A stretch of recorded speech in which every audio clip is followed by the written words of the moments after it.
Kas sa oled kunagi midagi oma peas võimendanud ja muutnud hullemaks, kui see tegelikult on?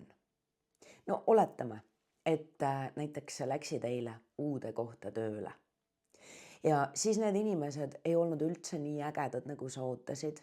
See töökollektiiv ei olnud nii kokkuhoidev. See töökoht ei olnud nii ilus, nagu tundus. Ja siis sa jõuad koju ja siis sa mõtled, et mis asi see oli ja kõik on nii õudne ja täiesti kohutav, ma pean jätkama seal käimist. Ja siis lisaks sellele, et sul taustal on võib-olla mingisugune pettumus või miski ei läinud ootuspäraselt, sa hakkad sinna patta juurde segama seda emotsionaalset laengut. Ehk siis oma peas mõtlema asju veel hullemaks, kui need tegelikult on. Nüüd väga võimalik, et see esimene päev läks küll nihu ja asjad ei olnud päris nii, nagu sa tahtsid, aga see ei tähenda seda, et järgmine päev ei võiks olla teistmoodi. Küll aga see sihuke esimene päev, esmakohtumine, mingisugune mineviku kogemus võib väga tugevalt moonutada seda, kuidas sa suhtud kõigisse järgnevatesse hetkedesse.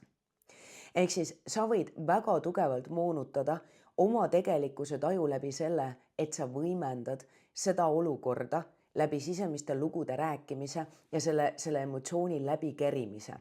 Kui hull ikka oli, kui halvasti ikka kõik on ja kui halvasti kõik ikka läheb. Ehk siis sisuliselt lähen justkui nagu piina või koonduslaagrisse terve oma ülejäänud elu vältel.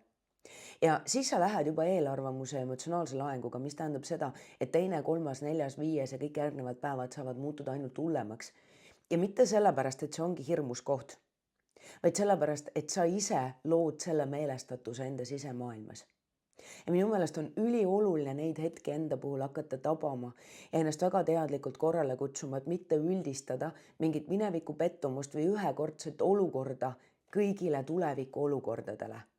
See kehtib ka näiteks selle puhul, kui sul on võib-olla mingisugune negatiivne kogemus mõne vastassoo esindajaga.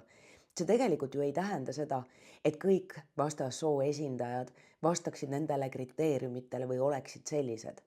See tähendab seda, et sul oli ühekordne kogemus ühe inimesega ja kui sa seda ei võimenda, ei üldista, siis see tegelikult ei pea ka korduma. Mustvalge mõtlemine, ehk siis selline võimendav mõtlemine, kastitav mõtlemine on täiega teema ja ma väga-väga soovitan sul hakata selles osas endal silma peal hoidma. Ära võimenda olukordasid ja ära üldista neid. Üks halb päev ei tähenda halba elu.